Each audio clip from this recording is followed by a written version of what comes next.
Brilliance Audio.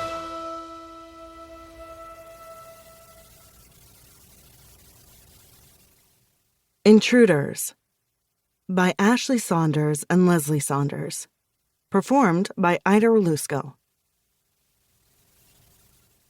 Prologue. Iris Zito gritted her teeth, indifferent to her epic-making journey. 100 feet beneath the Bering Strait's violent surface, the bullet train's lights flickered as it raced through the longest underwater tunnel on Earth, carrying Iris across the maritime boundary between Russian territorial waters and those of the States. She didn't bother to marvel at the cold, dark sea outside the train's ultra-modern smart windows. Iris focused instead on the bloody enamel pin held in her smooth palm. She ran her finger over 3 raised diagonal slashes that resembled claw marks, musing on the man she'd stripped it from.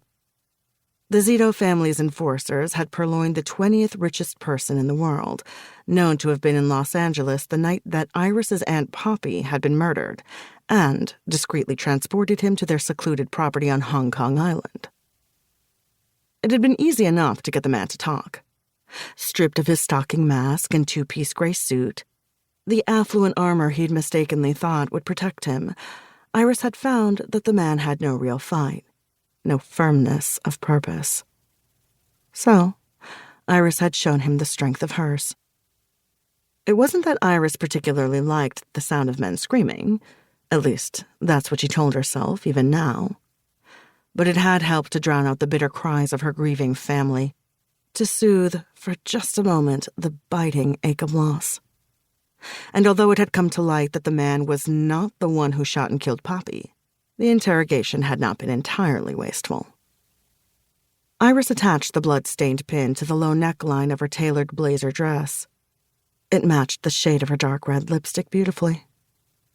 The train suddenly slowed, and Iris rose on her stiletto heels. Her father would forgive her for this clandestine trip, for taking the honor of being first to travel the groundbreaking high-speed rail that connected China, Russia, Canada, and the United States. The official inaugural passage of the Quartet line wasn't scheduled until the following week, when the eyes of the entire world would behold the dawn of her family's latest masterpiece. 8,000 miles of track from Shanghai to San Francisco in 18 hours. Billions to be made in trade, tourism, harmony sewed between the world's superpowers. A Zito innovation set to rival Damon Yates' HyperQuest. But Iris thought of none of that now. This unauthorized journey was personal. The automatic door slid open, revealing a glass emergency walkway wide enough for 2. A figure stood staring into the murky abyss, his shark-skin suit the same cold gray as the pistol locked in his rigid grip. Used to be you wouldn't be caught dead wearing the color of ash and old age. Iris's red lips curled as she stepped from the train onto the walkway. And yet, it's your uniform now, I suppose. The uniform of a conservator. Vance Yates, Damon's second son, kept his back to Iris, waiting for her to move first, to readily take the 5 steps to his side. But Iris remained rooted, her dark eyes on Vance's pistol. You're playing with guns now, she teased.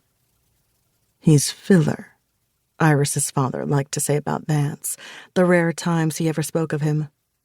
Dispensable. Why waste your time on a middle man?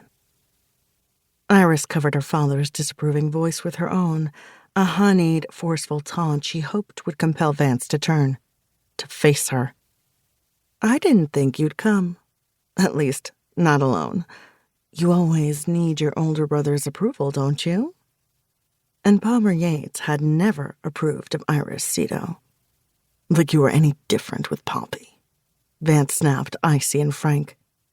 He remained facing the pitch-black waters. Iris was on him before he took his next breath. She shoved the metal prongs of her palm-sized stun gun below his ribcage. You so casually speak her name to me.